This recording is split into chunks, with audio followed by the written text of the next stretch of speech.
to check out and see if JQ is here. If he is, then I'm going to play our song. No, he's not here yet. Okay, I'm going to wait. Oh, wait. Yes, he is. Yes, he is. Okay, I'm going to play our song. Damn it. You know what? I don't think it really counts as a live stream if I haven't dropped the phone at least one time. Okay, so I'm going to play this song that Q and I wrote, and then I'm going to bring Q on, and we're going to talk about stuff. Thanks for being here. The song's called Women Who Look Like You.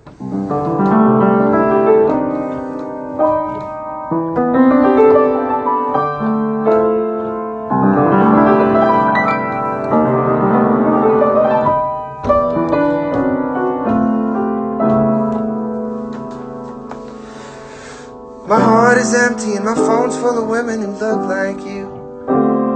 My heart is empty and my phone's full of women who want me the way that I wanted you to. They all tell me how they fell for a song that I wrote for you. Women who look like you. Women who look like you. I know I shouldn't talk to you. I know I shouldn't talk to you. I know how to not run to you, but I don't know how not to want to. I know there ain't a reason to. Better I can find a reason to. I need somebody to be next to. I can't even be alone with the thought of you. I know I can't let myself close my eyes. It's you that I come to every time.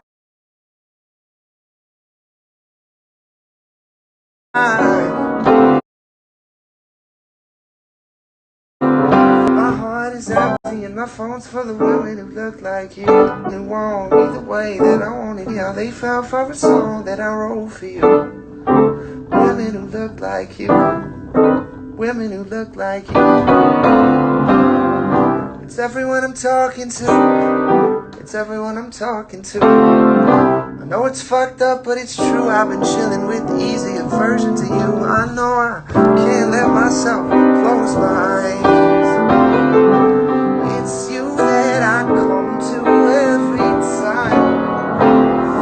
My heart is empty and my phone's full of women who look like you. My heart is empty and my phone's full of women who want me the way that I wanted you to. They all tell me how they fell for a song that I wrote for you. Women who look like you. Women who look like you. Women who look like you. Women who look like you.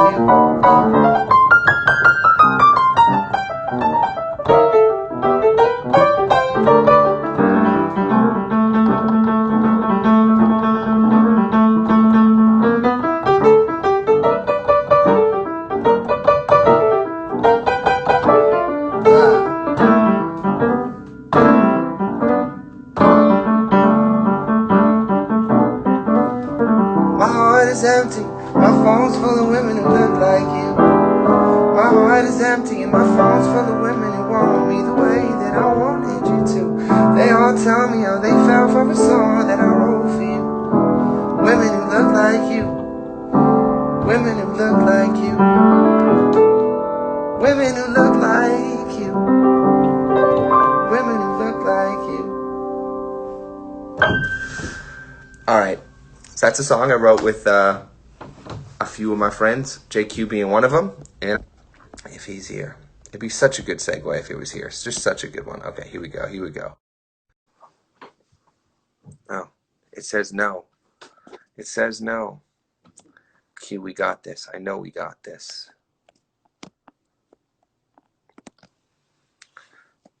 Thanks for your patience, everybody. Trying again. I think it worked. I think it worked. Q! What's going on, man? Wait, I think I can hear you. I'm turning the volume up. I'm turning the volume up. Can you hear me now? I can't. It was all my fault. It was never your fault the whole time. I'm like, you'd think after 5 of these I'd be getting better at the logistics of things, but I'm not. Bro, first, congratulations on everything. Second, I did not, you went and got a haircut, bro. I did. I'm still hearing all my quarantine glory. Well, my girlfriend did most of it. Oh, Just like, just shaved it. yeah, my wife is over it. The beard's looking phenomenal. Bro, thank you, man. I'm going to get a trim Wednesday. Amazing. So excited about that. How long's the mustache been a detail? Bro, it's crazy because the mustache actually grows faster than like everything else. Totally. I feel that. So, but it has a mind of its own. It's hard to wrangle in. Like, I'm praying that it just, you know, I haven't been doing much to it over quarantine, so I've just kind of been walking around looking like the Lorax. So I'm hoping that it stays with me for this. Yeah, my friend Camilo has a similar mustache happening. Yes. And honestly, I'm jealous at like the built-in brand that it brings you. See, I'm still trying to find like what my one little weird, quirky visual branding thing is. I don't know yet. Like being redhead isn't enough, and extremely soulful. I feel like if I like you, I don't know, like I have no idea. I haven't figured it out. yeah. Again, I guess it's different for me because I've seen like the growth, like remembering like who you were as an artist, even as a person when we met at the studio versus who you like matured into. Like, I know it's different for you because you live so close to it all the time, but I think you got it. Thank you, bro. I think So to those of you watching, J.Q. Smith was one of my first songwriting mentors when I moved to Los Angeles. I started working at a studio called Brandon's Way, and Q, Tony Dixon, Chris Riddick-Tynes, Babyface were kind of the people who fostered me into the songwriter that I would get to spend those years becoming. And not only as a writer, but also like as a human. It was those conversations at the studio, like kind of just sitting quietly as a very ignorant Canadian kid, just listening to y'all discuss that I got to dive in and learn about a lot of the conversations we're still having. So how's your heart? Where's your head at? Man, when I tell you I am hopeful, and I am mentally and emotionally drained. Yeah. It's a lot. Yeah. Like it's a lot, bro. But I'm on a text thread with a lot of the Brandon's Way crew. Cool. And like we've like just been in touch, keep doing the same thing that we're doing. And let me say thank you for this. I think the open dialogue is everything. Like, I think that's what we need more of to make sure that we have like just an understanding of each other's perspective. Mm. You know what I mean?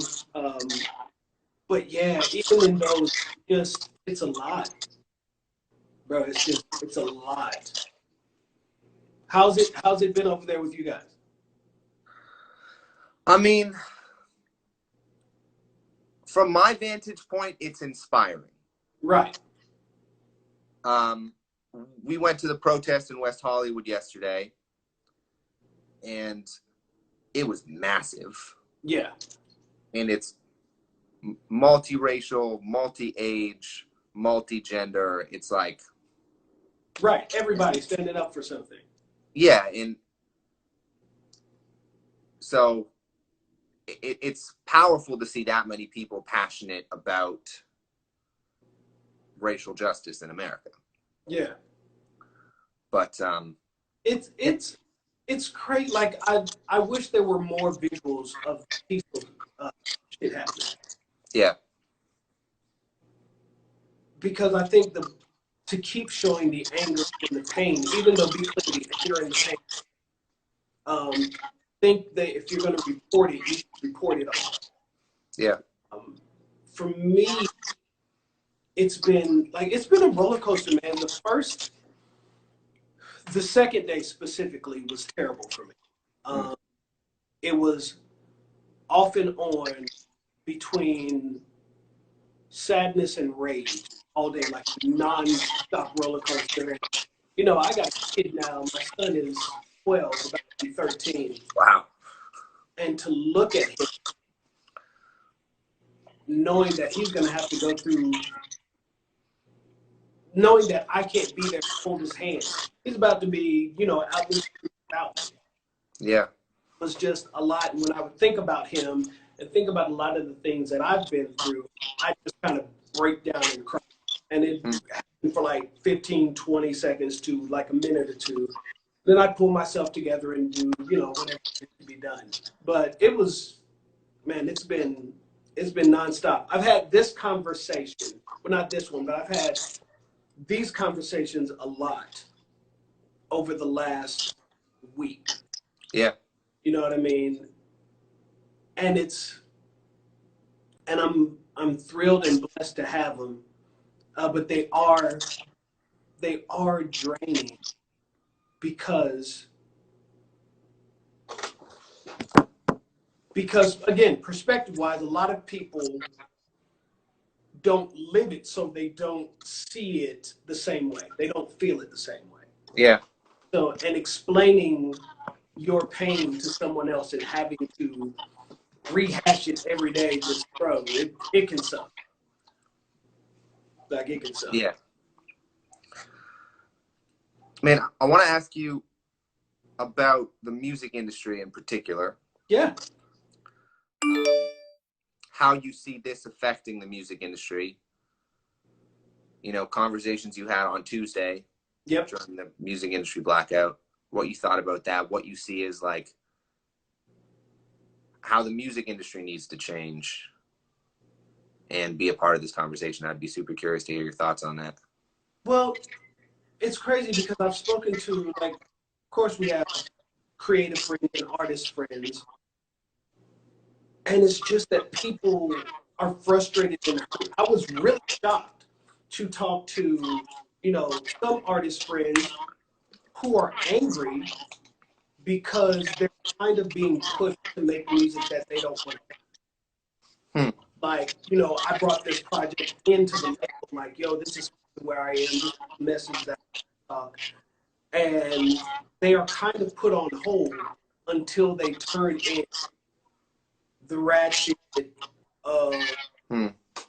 derogatory or kick your ass and do some drugs type records. And I was absolutely shocked as how many of the artists were kind of standing up and that was their voice.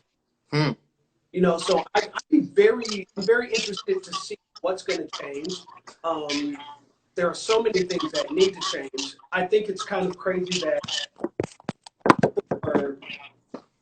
the way that Black culture is represented in music and the space, the real estate that we take up in music and on the charts, you don't see very many like Black executives sitting at the top.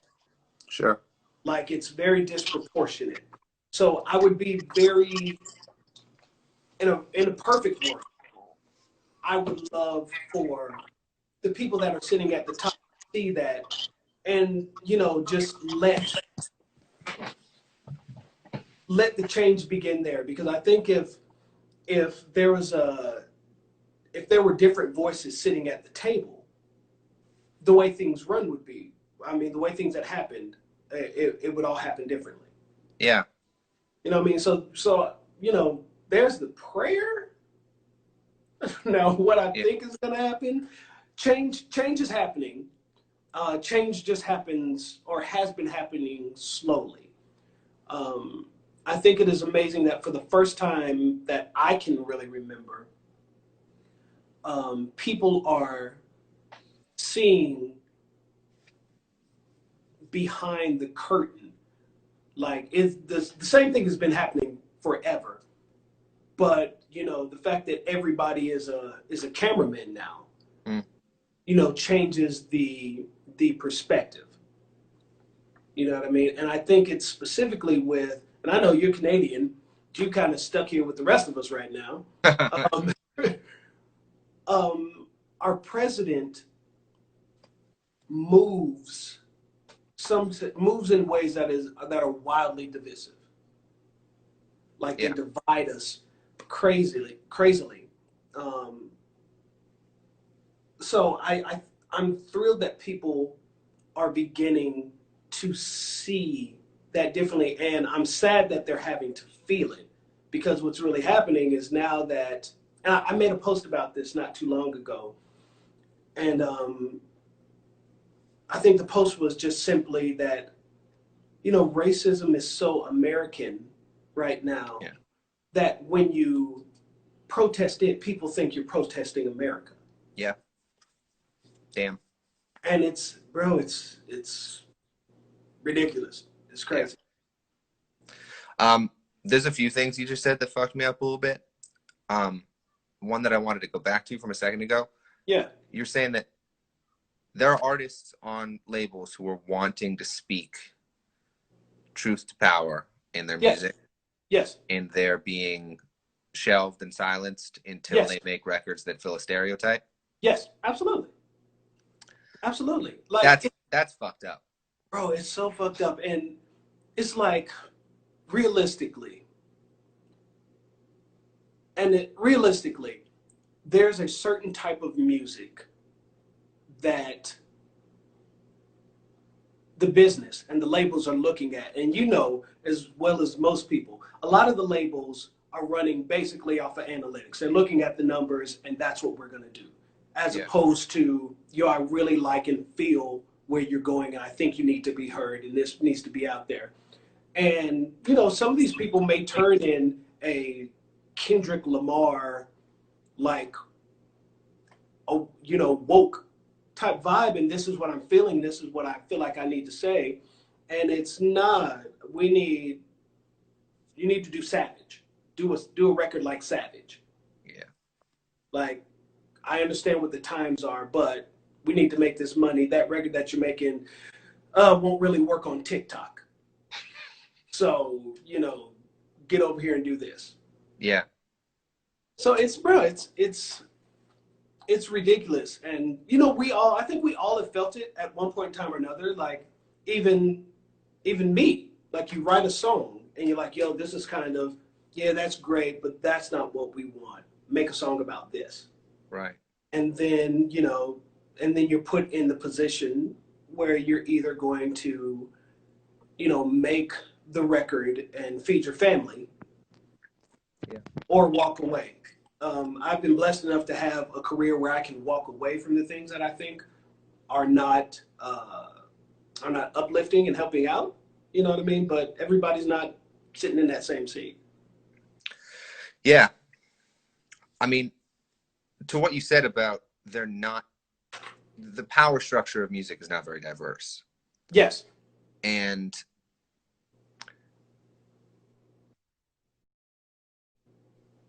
to me, that's what has to shift in order for that shit to not go down. Oh, absolutely. Absolutely. I mean, I guess I don't know all the things that have to happen for that to be different, but I feel like, when it's kind of like a very homogenous version of power in the music industry who is focused on those analytics, like people get, it's like, oh, that works, be like that.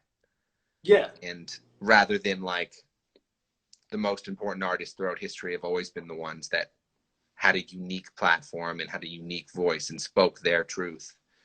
Exactly. It's the scary thing is the way that the music business works, and this, is you'll have a bunch of people making the exact same record and it's working. And then someone like you will come along and have a different voice and sing your truth and make a different type of music, and it touches people. And instead of the industry seeing that, diversity works, what they see is, hey, we need to all come up with a JP. Where's our If the World Was Ending? Yeah. Like, let's all start making records like that. You know what I mean? And that is kind of where we get stuck. And Yeah. it's hurtful for Black people specifically, or Black artists, specifically Black hip hop artists, because the stereotype is you have to be talking about drugs. You have to be talking about making a lot of money. You have to be talking about bitches and hoes. You like, if you're not talking about that, then it won't work. And that's kind of the agenda that's pushed. You know what I Sure. mean? The thing is, in a lot of cases, for a lot of these artists, that is their truth. You know, and when they make that record, because it's their truth, okay, the issue comes up when they're growing and hey, I'm ready to talk about something else. Yeah. And no, you got to understand your demographic and what works, and you got to go back to making this. Yeah. And that's where the disconnect and the divide happens, I think. Yeah. I mean, I'm just looking at all the comments and everyone's like, Yeah. holy shit, that's fucked up. And I agree with all of you. And I mean, I've been doing a lot of thinking over the last few days. Like, it's easy as an artist to be like, oh, I'm just an artist. Like, how can I affect the way the broader music industry works? Right. But I think that's kind of a cop out. I do think absolutely. as an artist, I think as any artist, you know, I have a team. I probably have more power than I let myself realize in defining how that team can work. Right. And then how teams can, how that, like, step by step, you know, 10 years from now we have a different music industry, or 5 years from now we have a different music industry. Right. But I mean, I guess that music industry will come with the loss of the one we have now, and that's gonna be tough. Change is scary, man. Yeah. Change is scary. Change is not easy, and it makes people nervous. And when those people specifically, and that's the thing that as creatives, Yeah. that's the thing that frustrates me sometimes, is that it's being determined by people who are innately not creative. Yeah. Like, you're afraid to lose your position. Yeah. I'm not as afraid to lose my position because I create. Yeah. True. And that's how I bet, same as you, and a lot of people, and maybe they do know your story, at least what I know of your story. The coming in, writing, and again, this always blows my mind. You being and you look very, I don't want to use a word that makes it sound crazy. You look very unsure when the first time you said, hey, could you listen to this, project I've been working on, these songs? And I remember listening to it and going, oh my fucking God, bro, this is amazing. You're like, yeah, we're going to change, and don't change anything. Don't change anything. And then that turning into us sitting down with someone from the label, and then you doing something that very few artists do, saying, you know what? No, I'm going to do this myself. I'm going to get out here and see what it really is. Yeah. You know what I mean? And that gives you a different leverage, a different power. Walking in, not only knowing who you are, but having proved who you are. So people aren't just buying into your talent, they're buying into your brand. You know what I mean? Which, again, puts you in a different place. And there are so many of us, specifically on the urban side, that it's not about buying into our brand. You know what I mean? Or if you do buy into the brand, you don't allow the brand to grow. Mm. You know what I mean? Like, think about what that would have been like if nobody allowed, like, Tupac to grow.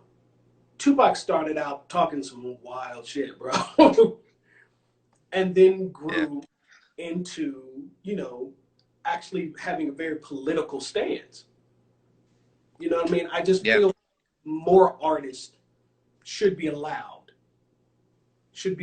to speak their truth, should be allowed to tell people how they feel without being afraid. Like that's really, specifically talking to Tuesday, that's really what happened more than anything, as far as I saw. Conversations being had, specifically very bold conversations being had with executives and with attorneys, with managers, with A&Rs, you know, just saying, you know what, since you are listening to me now, yeah, you have to listen to me now. So I'm going to tell you what it really is. yeah, You know, stop marginalizing what I do. yeah, Stop acting like I don't know. Stop treating me like an idiot. Stop, understand that what I do is important. You know what I mean? And that, to me, has been specifically in the industry, has been the most amazing thing ever. Now, we'll see what changes come about. yeah, totally. But I think it has been amazing. It's a combination, really, now I think of it, of people being frustrated and people feeling empowered. Because, honestly, because you can't take the same position you've always taken with me. Not right now. If I speak, whether you agree or not, you have to listen. Yeah. You have to listen. And that's been really dope. Yeah. I mean, I think there's no way the music industry doesn't get better if it listens to this conversation. I agree. And now, creatively, I am so excited to see what's going to happen. Yeah. Because for multiple reasons. Number one, well, not the most important, but with everything that's been going on with the coronavirus and COVID, like, so many of us have been shut up in a house or in wherever we're holed up for so long. Like, you may go see one or two people every now and then, but we haven't all been inside of a studio creating. So I feel like there's so much creative energy. Yeah. I feel like everybody wants to do something now. And then I think with the social injustices being brought to light, I think people have things to say now. Yeah. And for so long, we've all kind of been listening to the same song. Like, be it pop music or rap or R&B or trap, or half of the time, it feels like if you press play, it's one really long song. It could just be one really long song. Yeah. Nobody's really talking about anything for the most part.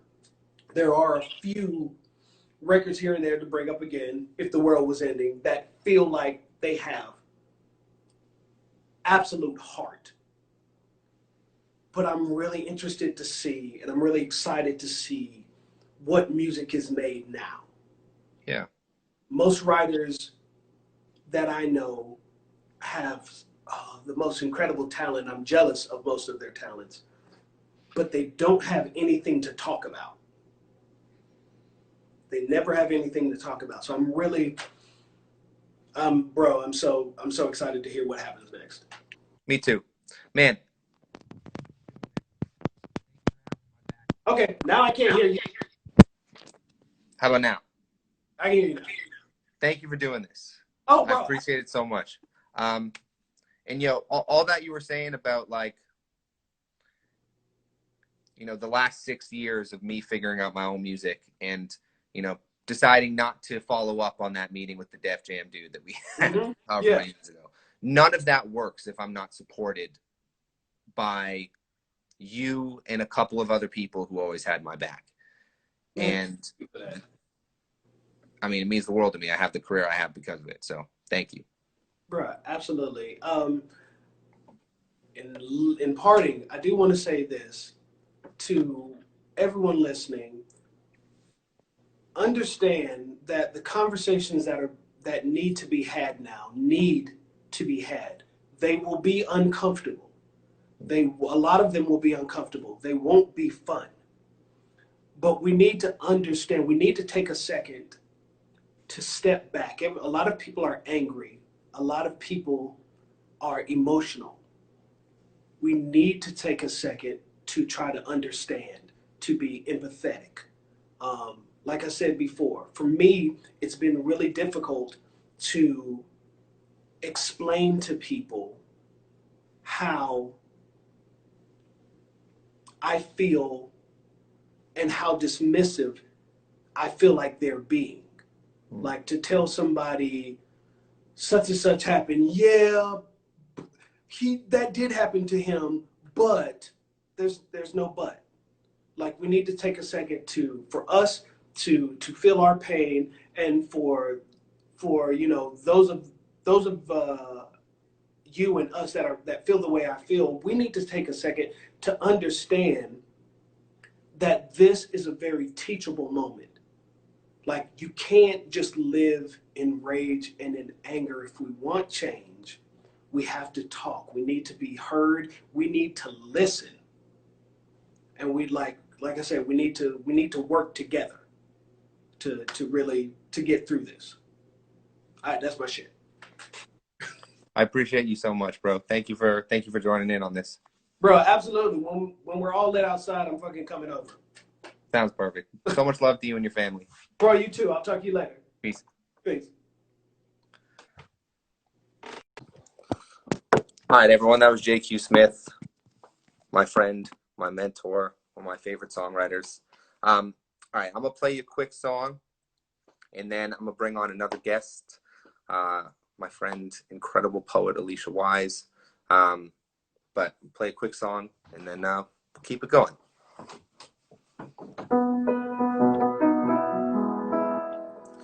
And hey, thank you all for listening so presently and attentively. I'm really glad we get to do this together.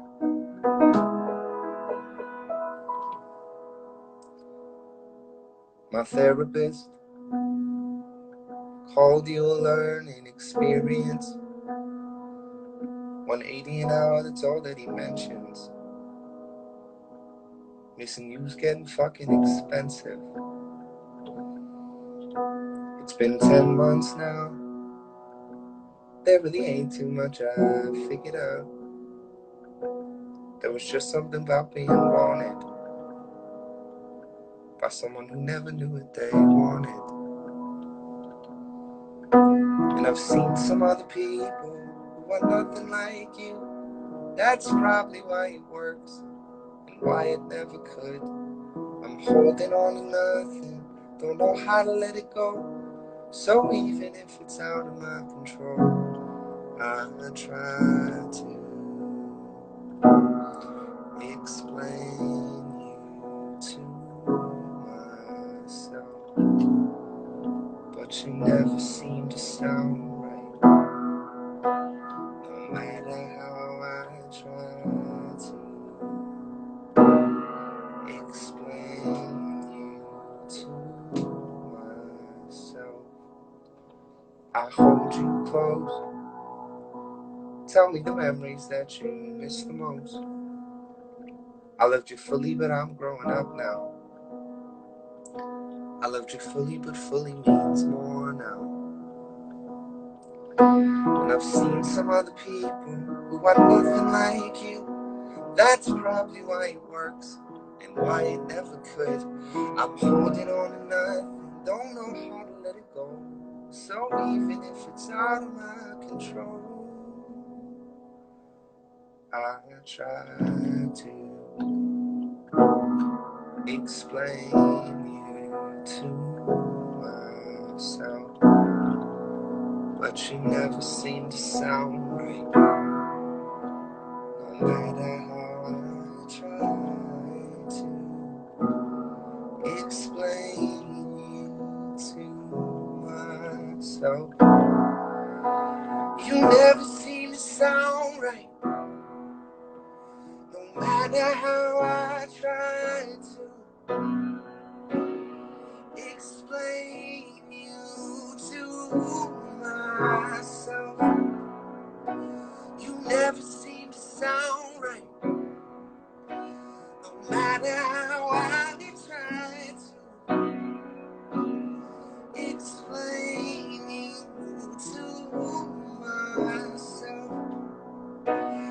never seem to sound right.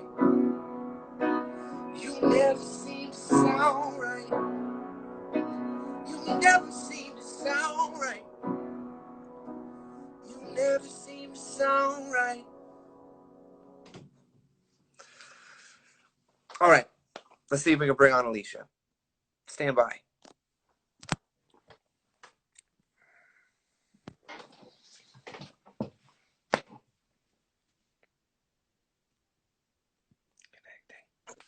Hey. Hello. Hey, hey. Good to see you. Because I heard sometimes I give feedback. Oh yeah, okay, cool. Yeah, I was not doing things right on the last conversation, and people will tell us that they can hear. Everyone, the audience is all for the quality control. Right. We're all here as a team. It's like somebody on sound now. Text him, message him, let him know. Like sound text, it's awesome. Lighting text. JP, thank you. Just seeing you makes me so happy. Seeing you makes me happy. Crazy thing is, you're like around the corner. I know. Oh my gosh. Yeah, I forget that. I forget that you're. I'm so honored. That's such a cool thing. We're like, because we're all, very much cooped up in our own little worlds. You forget, like, I could walk over there right now. Mm-hmm. It'd be illegal, but I could walk over there.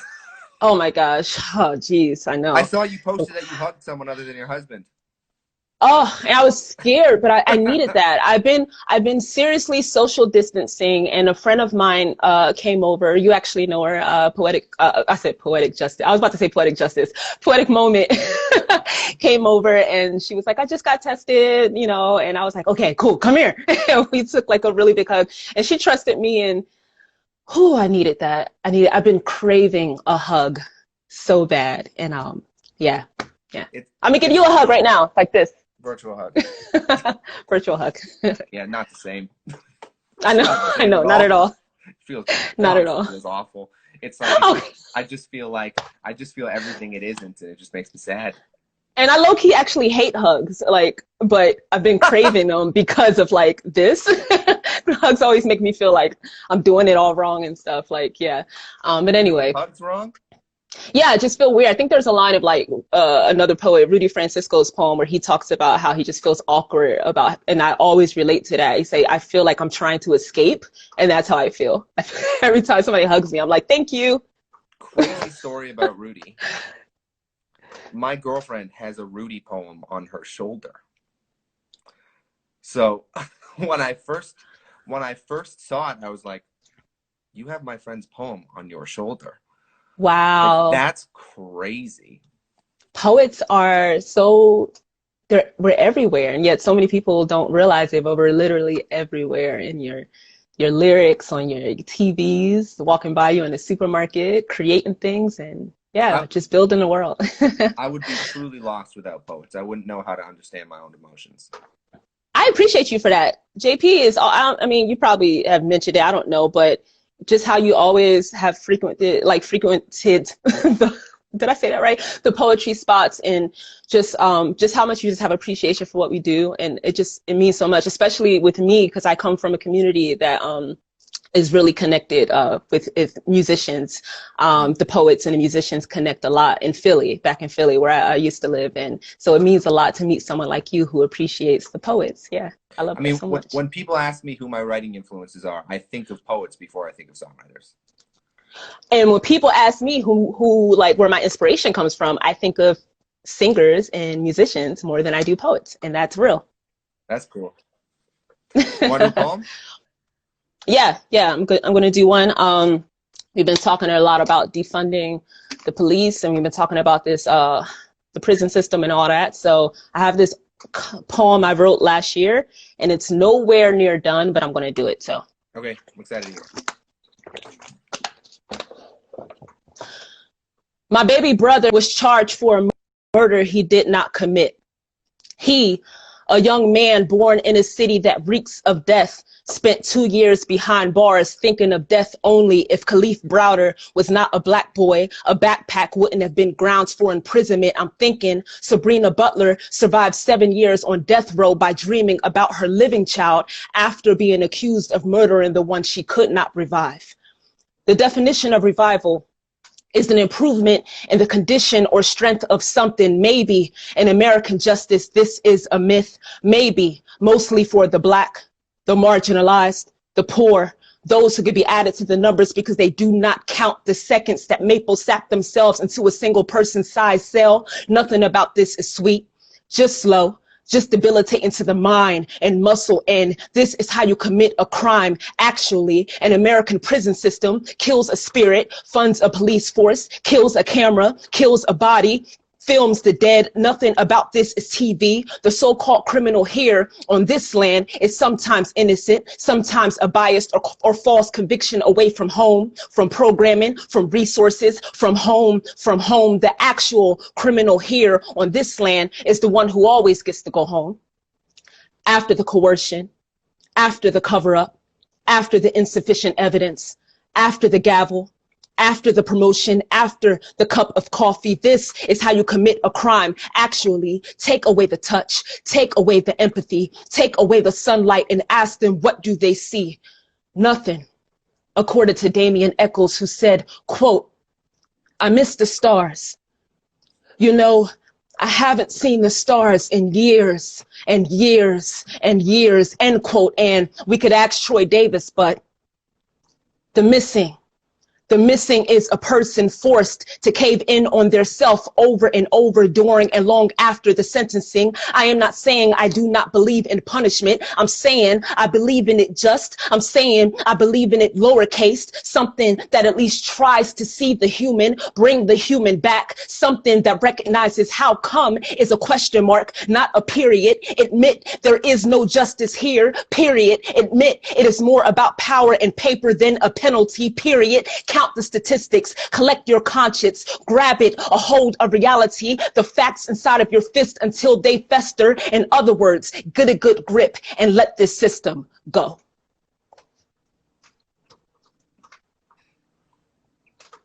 Yeah, well, as always, I have chills everywhere. Thank you for that, Alicia. For Seeing sure. everyone in the comments also having chills with me. It's really powerful, and it's powerful because of the poem, and it's also powerful just realizing how much your voice reminds me of my favorite parts of Los Angeles. And how many rooms hearing you speak have been the places I've felt the most at home. JP, if you made me cry today, I'm not gonna hug you when I see you. You weren't gonna hug me anyway. You hate hugs. Okay. This is why I don't host poetry events. I just go up on stage after everyone and be like, well,